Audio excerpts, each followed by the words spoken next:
नमस्कार दोस्तों, आज मैं मॉनेटरी पॉलिसी का पार्ट 4 शुरू करने जा रहा हूं। तो प्रीवियस वीडियो में हम लोगों ने एमपीसी को समझा था, सीआरआर को समझा था, एसएलआर को समझा था। तो आगे हम समझेंगे रीफिनांस फैसिलिटी।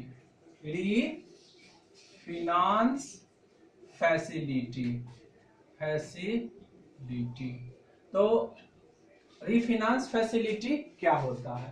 तो हम लोग फिनांस तो सुने थे, रीफिनांस क्या होता है? तो आरबीआई बैंकों को एक फैसिलिटी देती है, नहीं, बैंकों को एक फैसिलिटी देती है।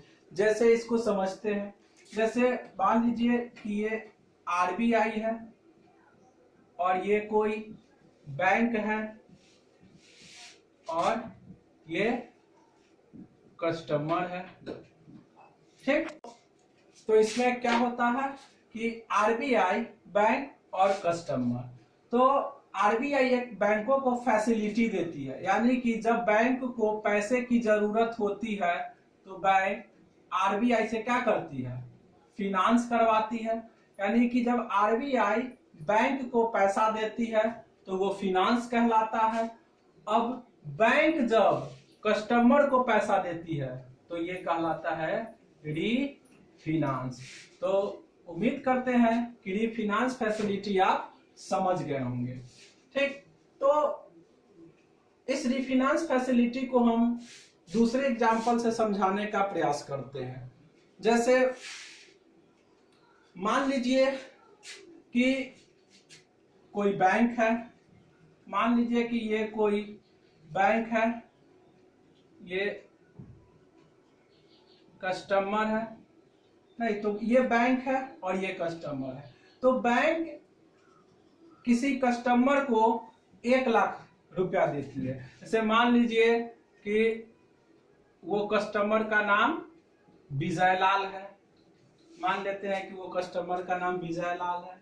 तो बैंक कस्टमर को 1 लाख रुपया ऋण दी, लोन दी, और विजय लाल ने 1 लाख रुपए की कोचिंग खोली, 1 लाख रुपए की कोचिंग खोली, और कोचिंग खोलने में लगभग 1 लाख रुपए की क्या कर दी? कोचिंग खोल ली।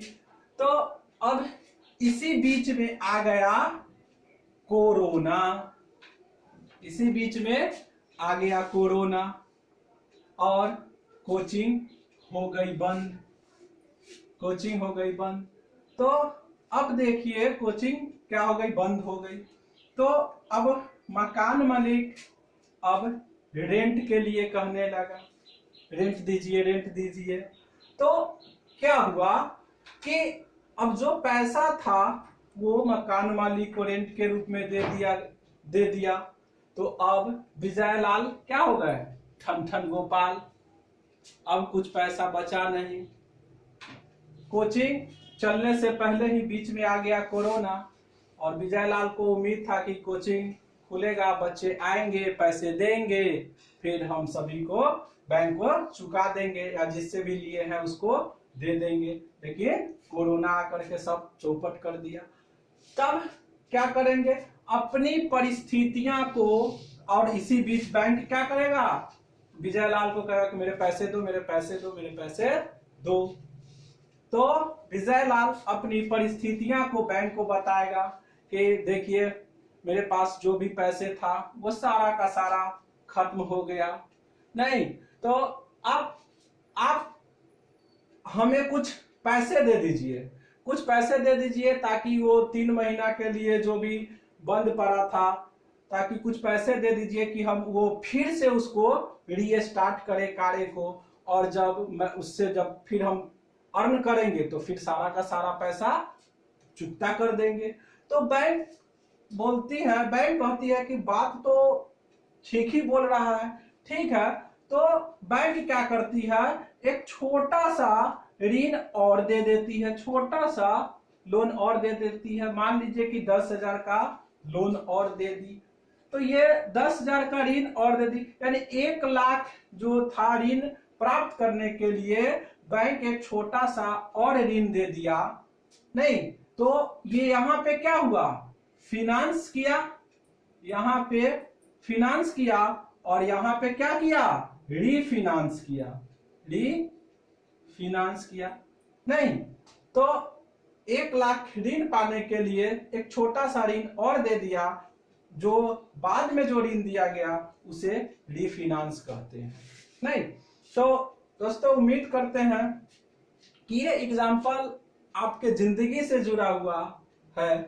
नहीं, बहुत सारे शिक्षक, बहुत सारे टीचर भी इस वीडियो को देखेंगे और कहेंगे यार मेरी दिल की बात कह दी, मेरी दिल की बात कह दी।